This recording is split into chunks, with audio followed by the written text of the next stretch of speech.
ओम साईराम. जय मोहनजी. मी ज्योती तेलंग. आज आपण सहाव्या अध्यायाचं पारायण करणार आहोत. कालच्या 5व्या अध्यायात आपण पाहिलं की बाबा शिर्डीमध्ये गुप्तहून चांद पाटलांबरोबर पुन्हा कसे आले, ती कथा आपण ऐकली. आज आपण बघूयात आजच्या अध्यायामध्ये बाबांच्या लीला काय घडतात ते. तर 6वा अध्याय, श्री राम जन्म उत्सव यांचे वर्णन. श्री गणेशाला नमस्कार असो, श्री सरस्वतीला नमस्कार असो, श्री गुरु महाराजांना नमस्कार असो, श्री कुलदेवतेला नमस्कार असो, श्री सीता व रामचंद्र यांना नमस्कार असो, श्री सद्गुरू साईनाथांना नमस्कार असो. परमार्थाची इच्छा करणारा असो किंवा संसारात सर्व सुख संपत्ती प्राप्त करण्याची इच्छा करणारा असो, ज्या नावेचा सद्गुरू नावाळी आणि सुकाण्या असेल तीच नाव त्याच्या पलीकडील काठावर नेऊन उतरवतील. सद्गुरू शब्दाने मनात भावना जागृत झाल्या की श्री साईबाबांचीच आधी आठवण येते. ते समोरच येऊन उभे राहतात आणि आपला हात मस्तकावर ठेवतात. धुनीतील उदीसगट आशीर्वादयुक्त हात जेव्हा मस्तकावर पडतो तेव्हा अंतःकरण स्वानंदाने उचंबळून येते आणि डोळ्यातून प्रेम वाहू लागते.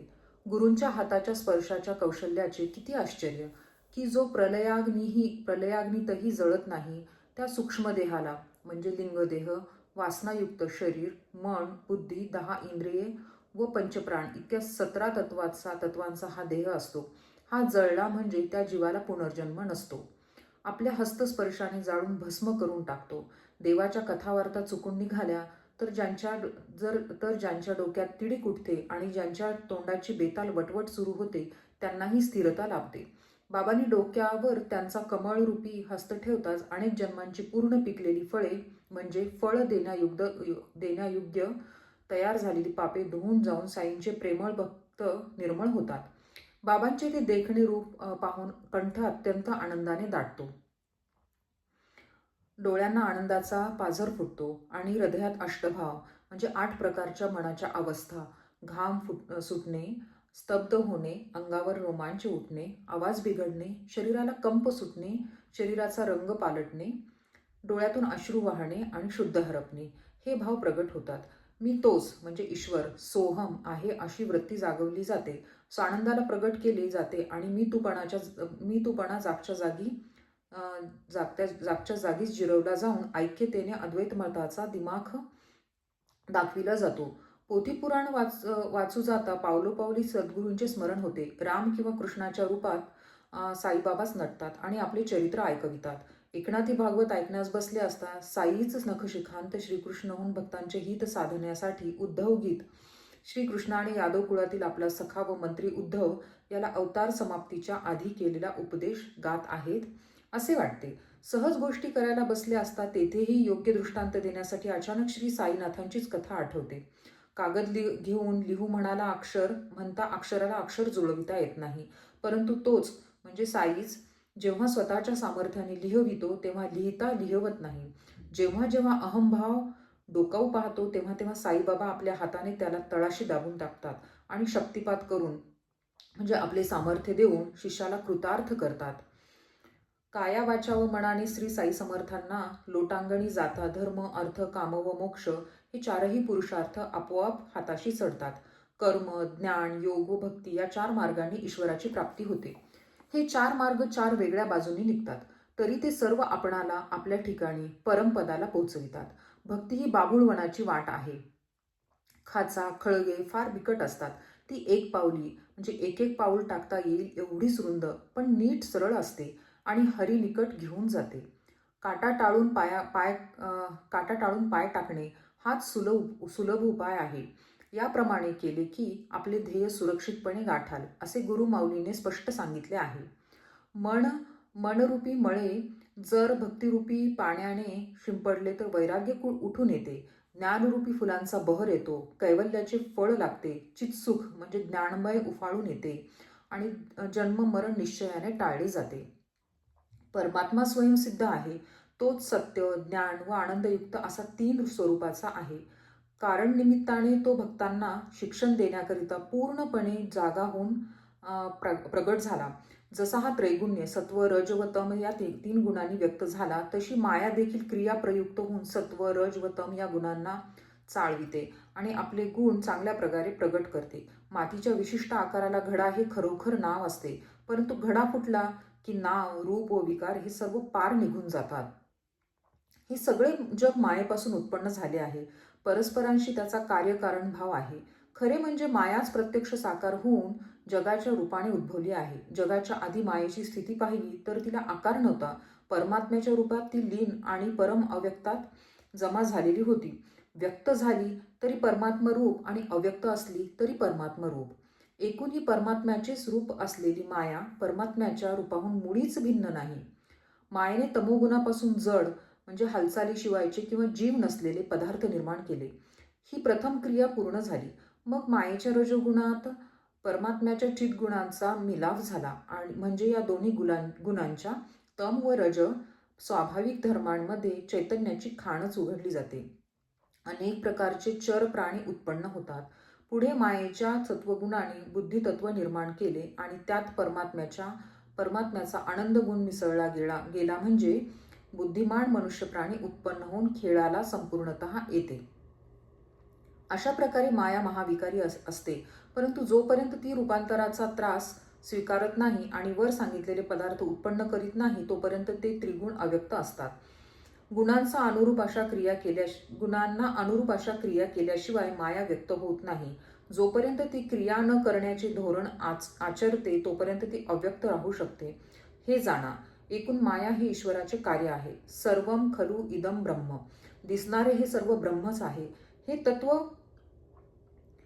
आणि तिघांचे ब्रह्म म्हणजे परमात्मा, माया व जग हे ऐक्य ते हेच होय. अशा ऐक्याचा अनुभव निश्चित प्राप्त कसा व्हावा अशी ज्यांच्या चित्तात उत्कट इच्छा असेल त्यांनी वेदशास्त्रांचा अभ्यास करावा. ही वेदशास्त्रे व श्रुती स्मृती सारासार विचार करण्याची शक्ती व गुरु व वेदांत यांच्या वचनांचा प्रत्यय व परमानंद देतात. माझी या भक्तांचे धामी अन्न वस्त्रास नाही कमी याबद्दलची श्री साई खात्री देत असत. हे त्यांच्या भक्तांना नेहमीच ठाऊक आहे. मज भजती जे अनन्यपणे सेविती नित्याभियुक्त मने तयांचा योगक्षेम चालविणे ब्रीद हे जाणे मी माझे. हेच भगवद्गीतेचे वचन. अनन्याश्चिंतयन्तो माम ये जनाः पर्युपासते तेषां नित्याभियुक्तानां योगक्षेमं वहाम्यहम्. हे प्रमाण माना असे साई म्हणत असत. तुम्हा भक्तांना अन्न वस्त्रांची वाण नाही, त्यासाठी उगाच प्राण खर्ची घालू नका. लौकिकी मानापमानाचा लोभ सोडून द्यावा आणि देवाच्या द्वारीच मान मिळवावा. देवापुढेच पदर पसरावा आणि देवाचाच प्रसाद जोडावा. लोकांनी मान डोलावली की तितक्याने स्वतःला विसरला का? आराध्य देवतेच्या किंवा गुरुच्या देहाला अंतःकरणात पाझर फुटून तो घामाने डबडबला पाहिजे. हेच ध्येय गोड लागले पाहिजे. सर्व इंद्रियांना भक्तीचे वेड लागले पाहिजे आणि इंद्रियांच्या क्षुब्ध वृत्तींना भक्तीचे अंकुर फुटले पाहिजेत. मग काय कौतुक होईल. सदा सर्वदा असेच भजन घडो, इतर काहीही न आवडो, मन माझ्या साईंच्या नामस्मरणी जडो आणि इतर सगळ्या गोष्टींचा विसर पडो.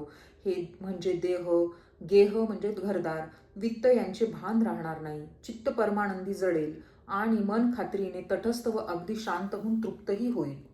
सत्संग केल्याची खूण म्हणजे वृत्तीचे समाधान झाले पाहिजे. नाना ठिकाणी जे मन भटकते ते काय सल्लीन खरोखर एकजीव झालेले म्हणावे. तेव्हा श्रोत्यांनी लक्ष देऊन श्रद्धेने पुढील वर्णन ऐकावे. हे साई सच्चरित्र श्रवण केल्याने मनाची प्रवृत्ती भक्तीकडे वळेल. कथेच्या सानिध्यात प्रसन्नता लाभेल.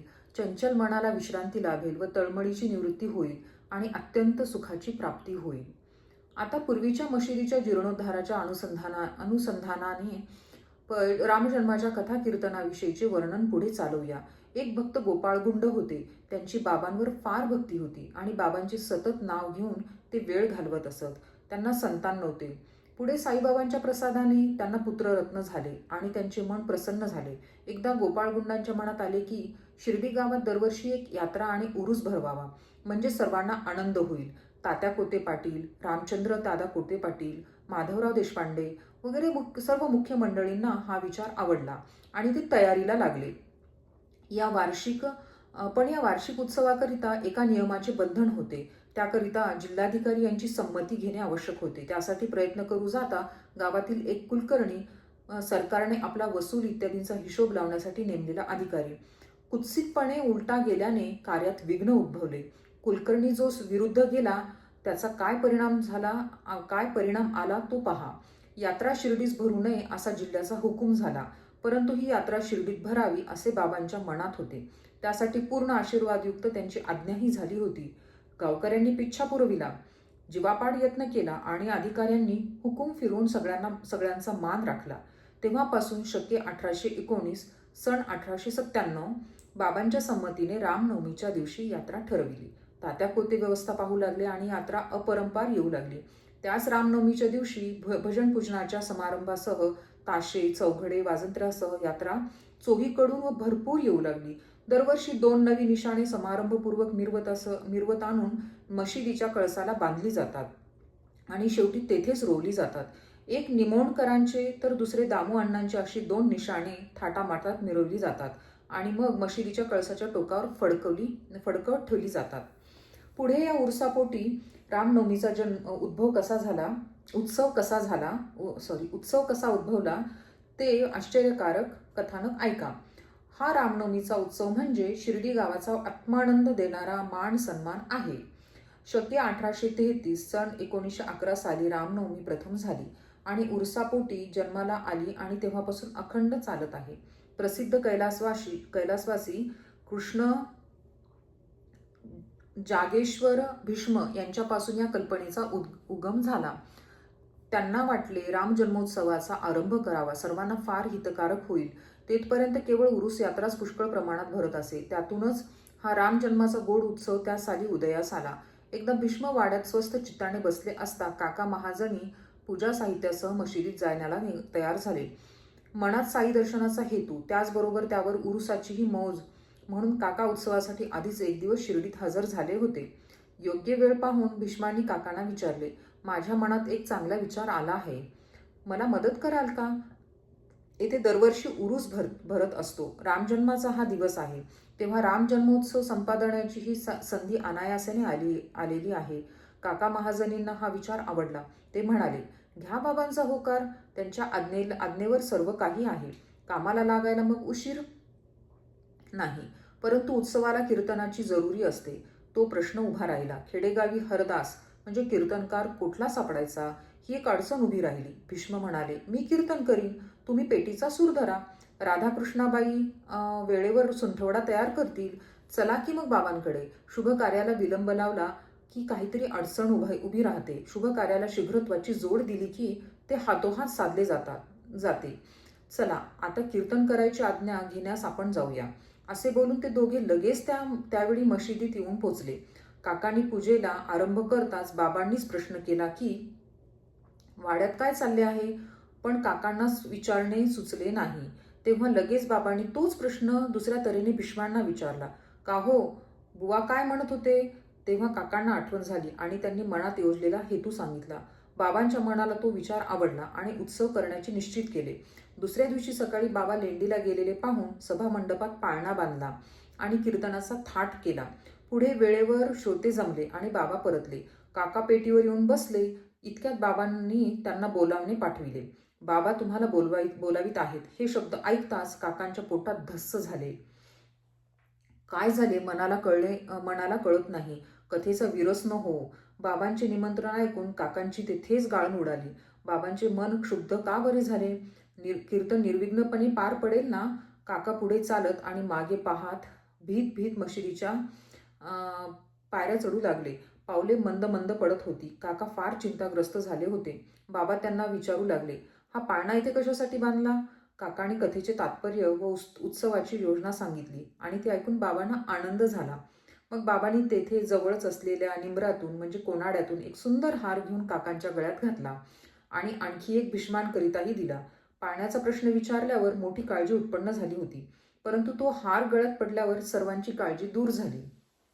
आधीच भीष्म बहुश्रुत, पुष्कळ गोष्टींचे ज्ञान असलेले व विविध कथा पारंगत, त्यामुळे कीर्तन रसभरीत झाले आणि श्रोत्यांना अपरिमित आनंद झाला. बाबांचाही चेहरा प्रसन्न दिसला आणि जसे अनुमोदन दिले तसाच कीर्तन भजनासह उत्सव करवून घेतला.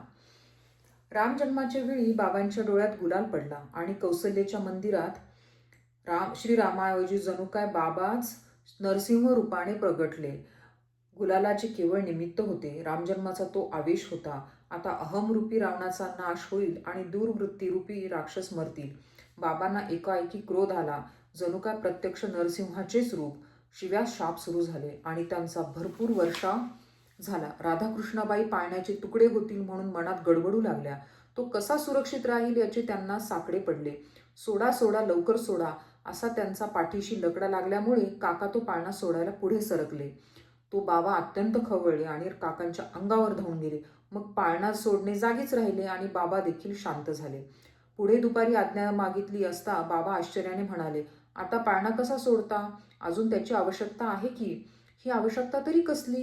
साईबाबांचे शब्द चुकीचे किंवा उगाच कारणाशिवाय नसणार.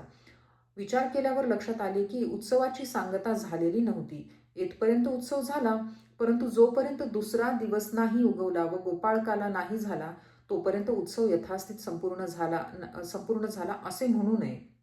अशा प्रकारे दुसऱ्या दिवशी गोपाळकाला व कीर्तन झाल्यावर पाळणा सोडण्याची आज्ञा बाबांनी दिली. पुढील वर्षी भीष्म नव्हते म्हणून कीर्तनासाठी बाळाबुवा सातारकरांना आणायचे होते, परंतु त्यांना कवठे, सांगली जिल्ह्यातील एक गाव, येथे रामनवमीच्या उत्सवाचे वर्षाची नेमणूक असल्याने तेथे जाणे होते. म्हणून काका महाजनी बाळाबुवा नावाच्याच दुसऱ्या एका भक्तिभाव असलेल्या व्यक्तीला, ज्यांची अर्वाचीन तुका म्हणून प्रसिद्धी होती, त्यांना घेऊन आले आणि त्यांच्या हातून उत्सव साजरा करविला. हेही मिळाले नसते तर काका महाजनीच कीर्तनाला उभे राहिले असते. दासगणूंचे रामनवमीचे आख्यान त्यांना पाठ होतेच. तिसऱ्या वर्षी म्हणजे सन 1913 साली बाळाबुवा सातारकरांचे शिर्डीला वेळेवर येणे झाले. कसे ते काळजीपूर्वक ऐका. साईबाबांची कीर्ती ऐकून बाळाबुवा सातारकरांच्या मनात त्यांच्या दर्शनाची इच्छा उत्पन्न झाली, परंतु वाटेत सोबत पाहिजे आणि ती कशी लाभेल याची त्यांना चिंता होती. बाळाबुवा स्वतः हरदास होते. साताऱ्याजवळ त्यांचे राहण्याचे मूळ ठिकाण होते, परंतु त्यावेळी त्यांचा मुक्काम मुंबईला परळ येथे होता. सातारा सध्याचा सांगली जिल्ह्यात बिऱ्हाड सिद्ध कवठे नावाचे देवस्थान आहे. बाळाबुवांना तेथील रामनवमीच्या कीर्तनाची वार्षिक नेमणूक होती. आषाढी एकादशी व चैत्र महिन्यातील रामनवमी या 2 वार्षिक उत्सवांशी बाळाबुवांचा संबंध होता. बादशाही सनद म्हणजे शासनपत्र पाहता बडेबाबांच्या म्हणजे देवाच्या खर्चाकरिता 124 रुपयांची सरकारकडून मूळ व्यवस्था होती. असो, या 2 उत्सवांसाठी बाळाबुवांची बिदागी 30 रुपये होती.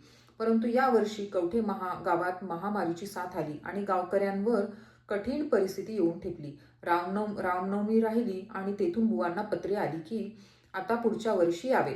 गावच रिकामा झाला आहे. सारांश: रामाची सेवा चुकली, बिदागीही जागच्या जागी राहिली आणि शिर्डीला जाण्याची संधी मिळाली. बाळाबुवांनी काकासाहेब दीक्षितांची भेट घेतली.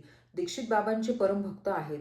त्यांनी मनात आणले तर आपले शिर्डीला जाण्याचे मनोगत पूर्ण होईल आणि स्वार्थ व परमार्थ दोन्ही साधतील असा विचार करून ते दीक्षितांना म्हणाले, यंदा आमचे वर्षासन राहिले तेव्हा बाबांचे दर्शन घ्यावे आणि तेथेच कीर्तन करावे असे वाटते.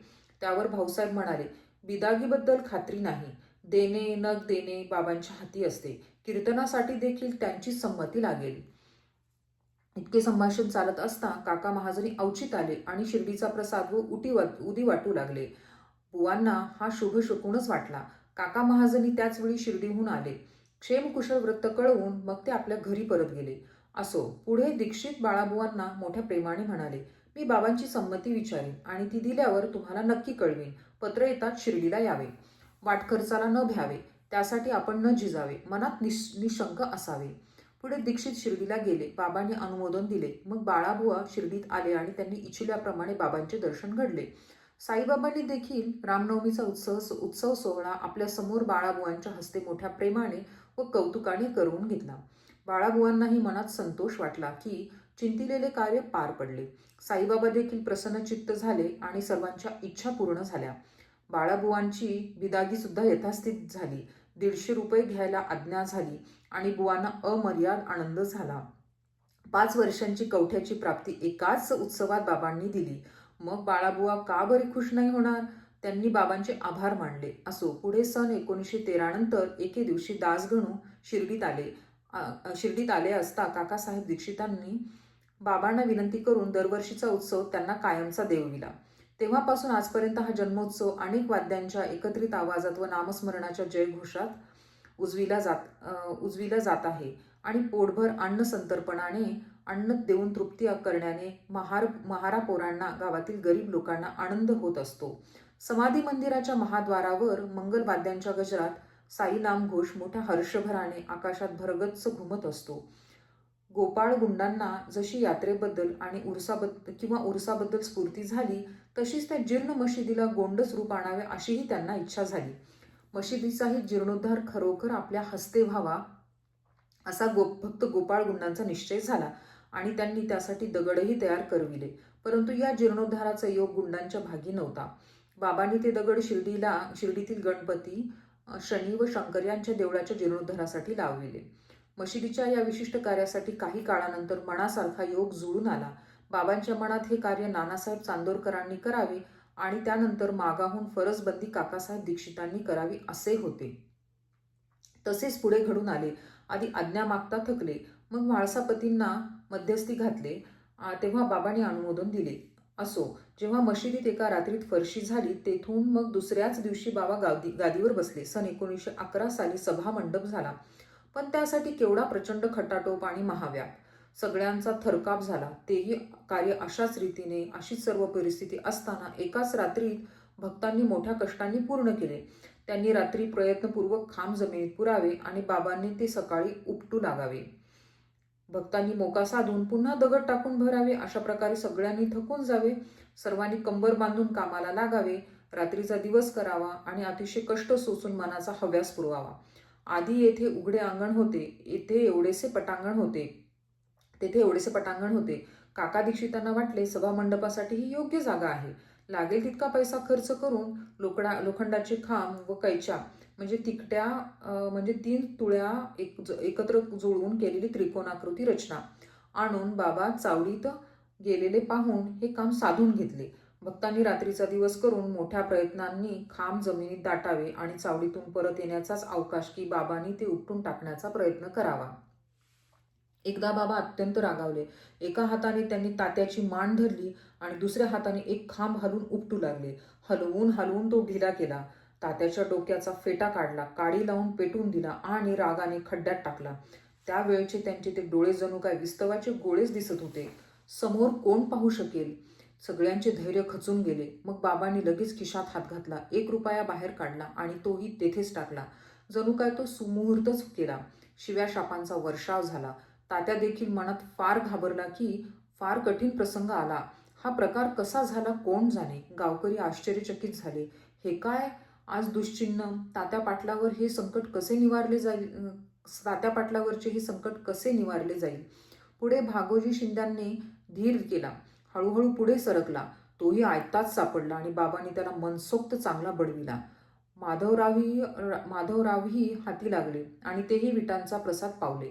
जे मध्यस्थी करायला गेले त्यांना लगेच बाबांनी माराचा प्रसाद दिला. आता बाबांपुढे कोण जाईल? तात्यांची सुटका कशी करावी? लोक विचार करू लागले. तोच म्हणता बाबांचा राग कमी होऊन शांत झाला. तात्काळ बाबांनी दुकानदार बोलविला, जरीचे काठ असलेला फेटा आणविला आणि स्वतःच तात्याच्या डोक्याला बांधला.